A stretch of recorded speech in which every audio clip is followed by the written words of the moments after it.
Mr. Speaker, I wish to rise in support of the mover of this bill, the Honorable Learned Attorney General, of the bill shortly entitled the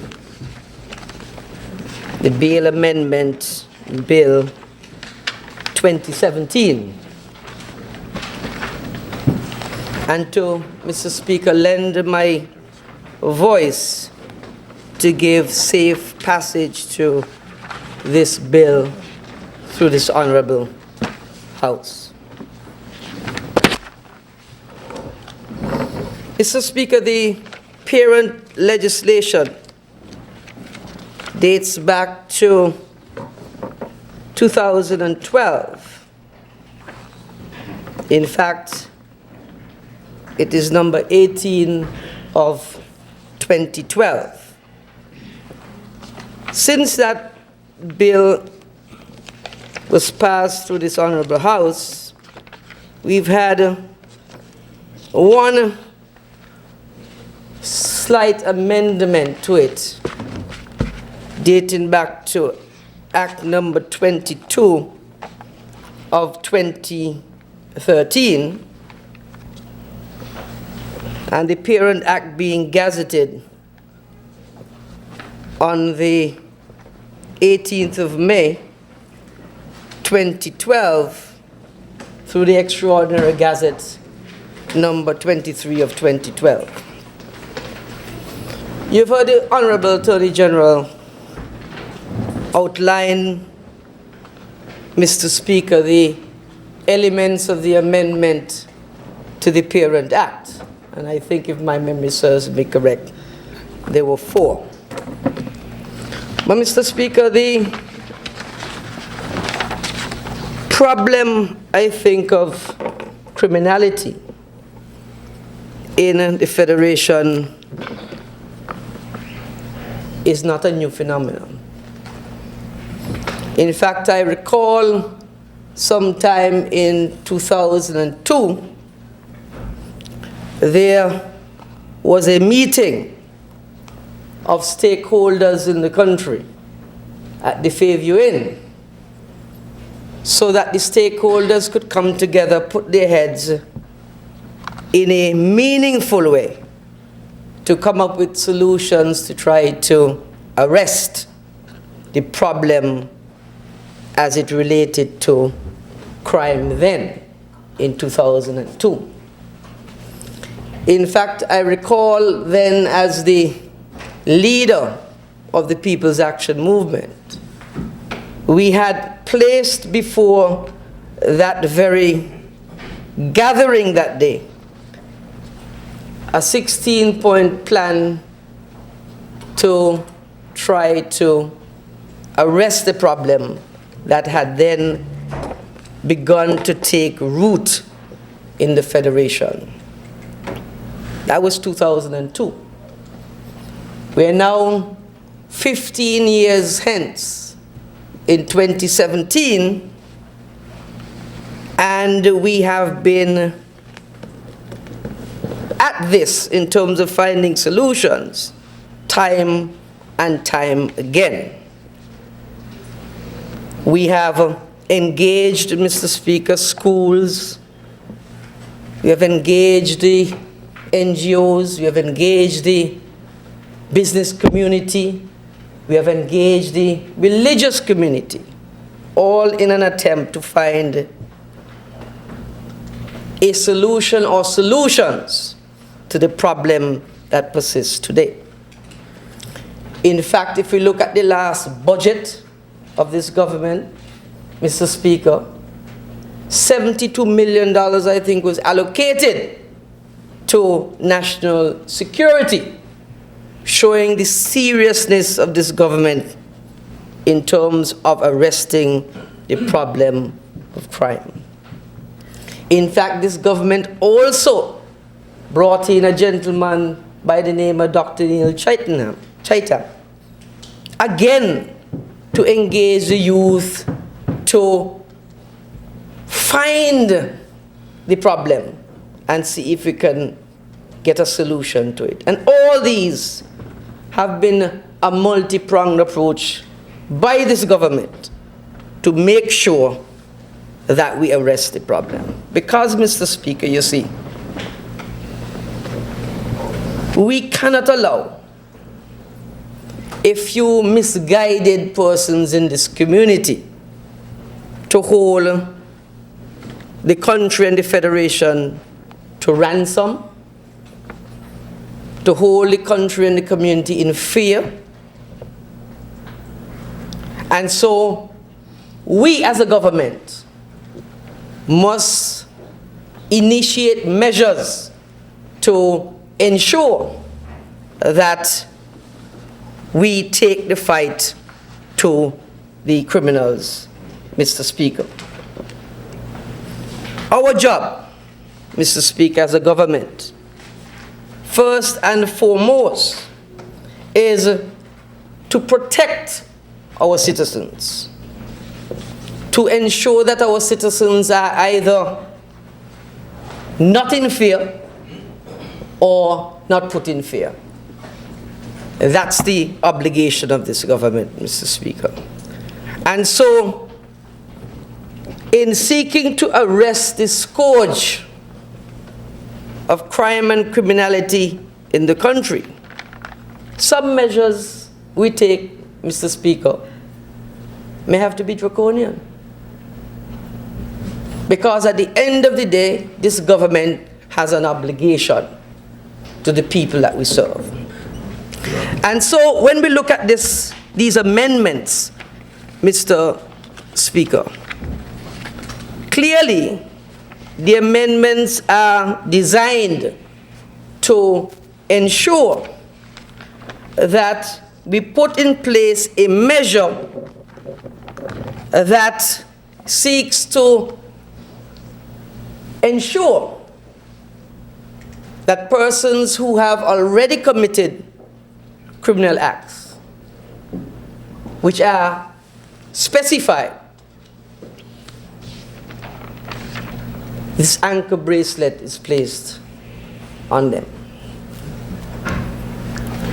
And, Mr. Speaker, we have not just decided to put this anchor bracelet on persons who have committed offenses. As you've heard the Honorable Attorney General indicate, that this is from empirical data and on recommendation of persons from the police, to ensure we add another layer of deterrence to ensure that we keep our citizens safe. The trend, Mr. Speaker, has been ongoing over a period of about 5 years. And so it is important that we initiate this move to ensure that this is another area in which, in our strategy, we are ensuring that we take the fight to the criminals. Mr. Speaker, some may wish to argue that it may be a bit harsh. But I believe my learned friends and my colleagues on the other side would agree and would have to accept that in the fight against crime, we have to leave no stone unturned. And so this measure before this Honorable House today, by way of amendments, seeks to strengthen our efforts in crime fighting.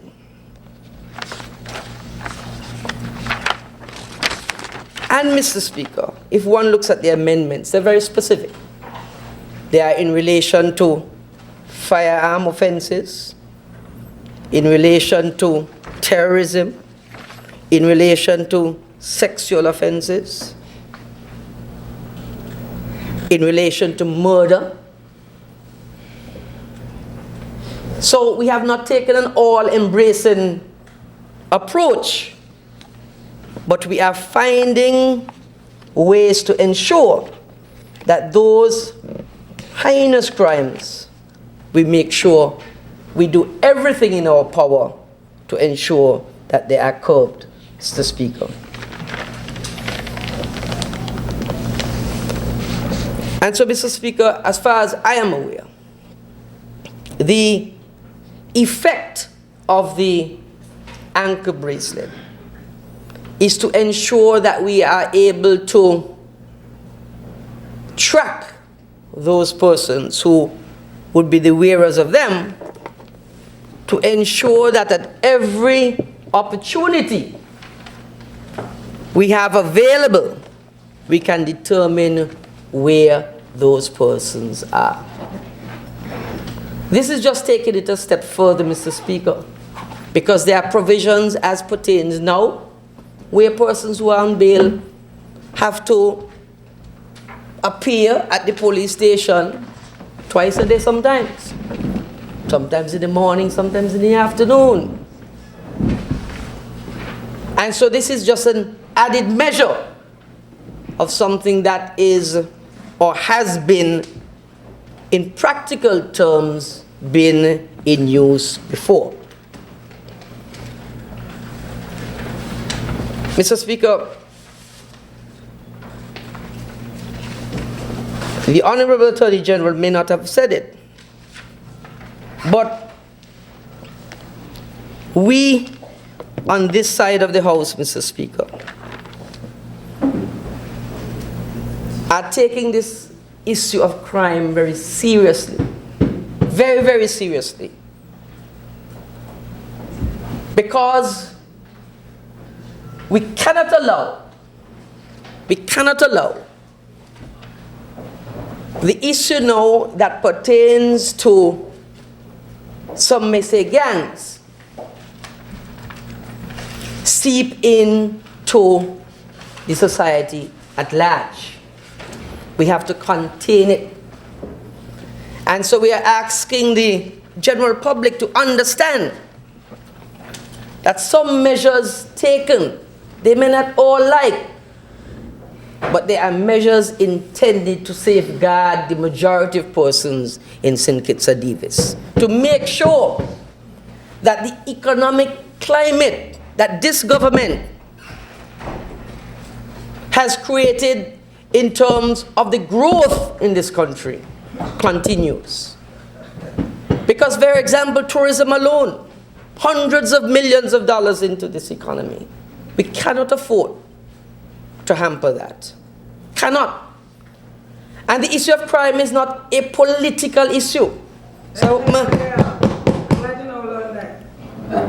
the issue of crime is not a political issue. I've known that since 2000 and 2002 when we went into Fairview. And we were rejected by the kakistocrats on the other side. I've known that since. So I am saying the effect of crime is touching every single household in the country.